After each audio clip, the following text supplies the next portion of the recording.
God would have them to get. All right, and it's interesting how often the enemy wants to fight us over this particular class. And so, again, it's interesting to me how the enemy chooses to fight us over this particular class. So, y'all know what? Let's shame the devil tonight and have more people tuned in and watching than we've ever had before. Because, see, when the devil fights you and you have the Lord on your side, you declare and promise the victory. And so, what I like to do is say, okay, because you did that, we're going to have even more people that we're able to reach on tonight. So, if you all would share the live stream again. Thank you, TikTok, for all of you who are on. If you all would share the live stream again, I think that we might have an opportunity to get those people that we did not have on here before that might see the live stream. Okay, and so again, I've got to share this on my page so that we can make sure that we're getting those people that the enemy was trying to block from getting this class on tonight. And so we're not going to play with the devil. We're going to go ahead and make sure that we have everybody that's possible in this class on tonight. Anybody agree with me? We got to put the devil to shame.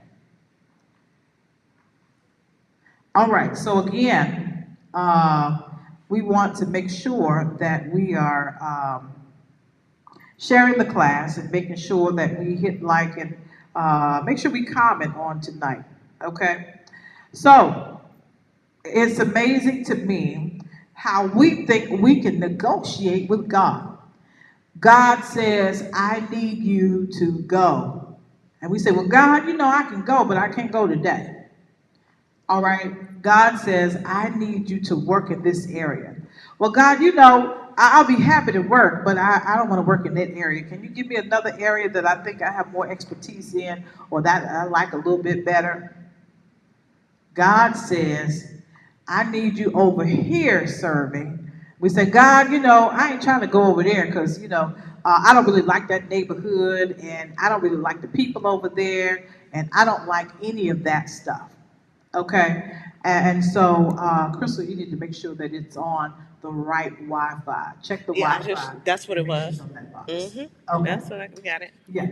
And so, the Holy Spirit would definitely give you answers. Okay. But, we always want to negotiate with God and tell God what we are or are not going to do. We always want to negotiate with God and tell God what we can and cannot do. But God simply calls us to be obedient. And so here the author begins the lesson by letting us know that disobedience brings serious consequences. He says delayed obedience is still disobedience. I love that. So, we were thinking about what God said and we've been praying about it. Y'all know how we like to say, oh, I got to pray about it. Let me pray about it. Let me talk to God about it. Okay. And so we always want to do that. However, we know we delaying. We know we stalling. We know we waiting. And so here, I love the fact that the author reminds us that delayed disobedience is still disobedience or delayed obedience. So if you decide a month later, I'm going to do what God says to do, well, first of all, God told you to do that 30 days ago. You decide 6 months later, I'm going to do what God says to do. God told you to do that 6 months ago. And so, do you not see how that is disobedience? See, we have this way of rationalizing things in our own humanity to say, well, I'm doing what God said to do. And we like to be able to say, well, God is, going to understand that I had some other things to do. But no, we've got to make sure we're being obedient when God calls for us to be obedient. And so we want to make sure that we are doing as God has told us to do. All right. So now, all you negotiators, let me say this: you're not going to get what you want because God is not asking for negotiation. All right, so take that gift somewhere else and don't expect God to negotiate with you. All right, because God is intentional about asking you to do something specific in the time and season when God needs it. And so a lot of times, we say, well, God, give me time. I'm trying to work some things out and I got some things to do. And, I'll never forget once there was a gentleman that told me that he had to get his life right in order to come to church. Okay, but if you know you need to be in the church, what do you mean you're getting your life right to come to the church? All right, the church is usually the place that's going to help you get on the right path. The church is usually the place that's going to help get you where you need to be in your life, or give you some directions, or give you some guidance. And so now you're going to wait to try to do it on your own when God is calling you and saying, I'll help you do it. Just come on. And so people oftentimes feel like they can get themselves right in their own power, in their own strength. But God needs you to know tonight, you cannot get yourself right. Only God can help you do that. The Holy Spirit will have to help you do that. Jesus Christ is the one who can help you do that. And so now I believe you're believing a lie or a trick of the enemy if you're waiting. And so once again, when we are waiting and we are moving in delay, we're also moving in disobedience.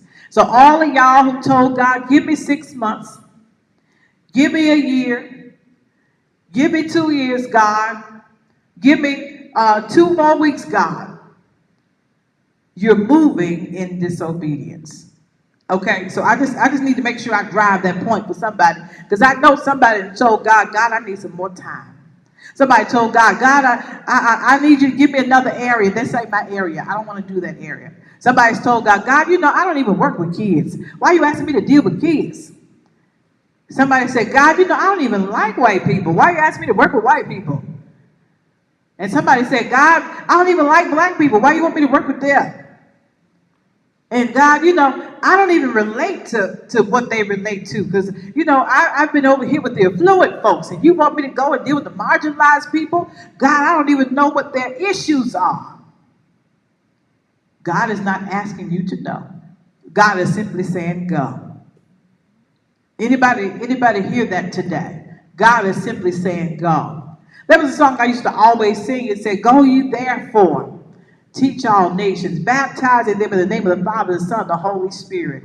Go ye therefore and teach all nations. Go, go, go. Anybody remember that song? And so there was something about the word go that really used to grab me. And so somebody needs to hear that go on today. Go ye therefore and teach. Somebody needs to hear that go on tonight. You've got to go. Be willing to go for the Lord. So now the author moves on. Y'all know I can stay on one page all night, so we're going to have to move on. So many people today are self-centered. Okay? It says they want to do their own thing. Y'all was the self-centered folks was the ones I was talking about. I didn't call y'all self-centered. The author here. Y'all call Henry Blackaby, okay? Because Bishop didn't say y'all was self-centered. Henry Blackaby said y'all was self-centered, okay? All right, so y'all don't say I'm talking about y'all. I'm not. I didn't say it. Henry Blackaby said y'all was self-centered because you want to do your own thing. How many of you have wanted to do your own thing? All right? Y'all not going to tell the truth and shame the devil. And so when you want to do your own thing, the author tells us you did not consider what obedience could mean in your life. And so here he gives us an example of where Jesus told a parable about obedience. It says there was a man who had 2 sons. All right, he went to the first and said, son, go and work today in the vineyard. The son says,